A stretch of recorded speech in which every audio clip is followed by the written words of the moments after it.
Covid का क्या status है और जो नया वायरस है उसके कितने केस पहुंच रहे हैं इंडिया में?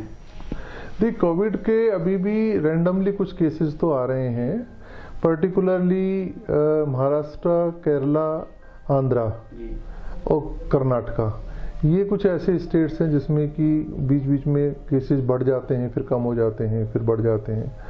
लेकिन एज सच नॉर्थ इंडिया में केसेस डेफिनेटली कंट्रोल में हैं और बहुत सिग्निफिकेंट कॉम्प्लिकेशंस या एडमिशन रेट नहीं हो रही है।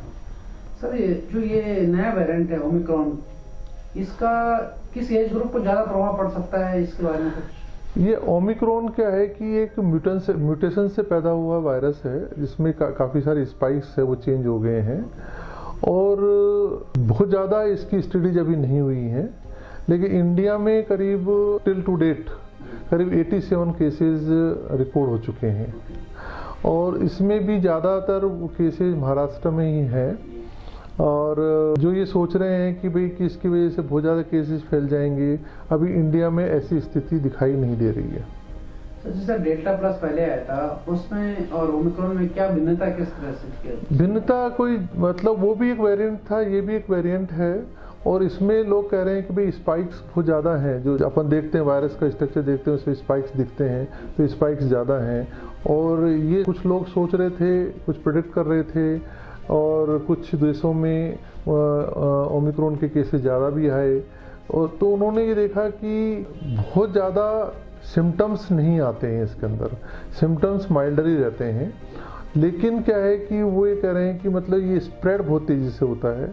लेकिन अच्छी बात इसमें ये भी है कि जैसे लंग्स हैं, लंग्स में अपर रेस्पिरेटरी ट्रैक्ट होती है, लोअर रेस्पिरेटरी ट्रैक्ट होती है, तो ये अपर रेस्पिरेटरी ट्रैक्ट के अंदर ज़्यादा मतलब इनकी कोलोनाइजेशन होता है, वो ज़्यादा फैलते हैं। पर लंग्स के अंदर नीचे जो पार्ट लंग्स का होता है जिसको लोअर रेस्पिरेटरी ट्रैक्ट कहते हैं, उसमें इसका स्प्रेड थोड़ा कम है। जैसे पहले वाले जो वायरस में था उसमें बहुत सीवियर न्यूमोनाइटिस हो गई, बायलेटरल न्यूमोनाइटिस हो गई, सारे लंग्स के लोब इन्वॉल्व हो गए, ऐसा अभी नहीं मिल पा रहे हैं केसेस। और ऐसा लग रहा है कि वैक्सीनेशन जो है वो भी हो सकता है कि कारण है जिसकी वजह से बहुत तेज़ी से ये वायरस जो वेरिएंट है इसका स्प्रेड नहीं हो रहा। सर, अभी मौसम का भी कुछ प्रभाव रहता है इन चीज़ों पे, जिस समय मौसम चेंज हो रहा है? Also flu type of infection. तो सारे फ्लू जो होते हैं वो हमको मानते हैं कि विंटर्स में थ्रोट जो है ज़्यादा ससेप्टिबल होता है और ससेप्टिबल होता है तो वायरल इन्फेक्शन ज़्यादा भी होते हैं। तो सिमिलरली इसके चांसेस भी विंटर्स में ज़्यादा होने की संभावना तो रहती रहती है। सर, अभी जैसे वैक्सीनेशन हुआ है लेकिन अभी बच्चों का वैक्सीनेशन नहीं हुआ है, स्कूल भी ओपन हो चुके हैं, इसके लिए क्या सावधानी रखना चाहिए कि स्कूल पेरेंट्स को और बच्चों को? ये मैं डेफिनेटली गवर्नमेंट से और हेल्थ प्रोफेशनल्स हैं उनसे रिक्वेस्ट करूंगा कि अब टाइम आ गया है कि बच्चों को भी कम से कम जो बच्चे सेकेंडरी एजुकेशन में स्कूल रेगुलरली जाना चाहते हैं, क्योंकि उन्हीं की पढ़ाई इम्पोर्टेंट ज़्यादा होती है, तो जो 9th क्लास ऑनवर्ड्स जो बच्चे हैं उन सबको वैक्सीनेशन होना चाहिए। सर, क्या संदेश, क्या सावधानी बरतना चाहिए लोगों को? सावधानी एक्चुअल में चाहे कोई सा भी वेरिएंट आ जाए कोविड का, सावधानी तो वही 3 है जो अपन शुरू से कहते आ रहे हैं।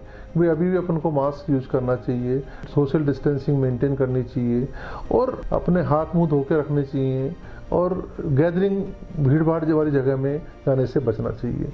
काम तो तीनों वही करने हैं जिससे कि अब इन्फेक्शन कम होगी। राष्ट्र में कोई संदेश आप दें लोगों को जिससे लोग समझें, आम नागरिक?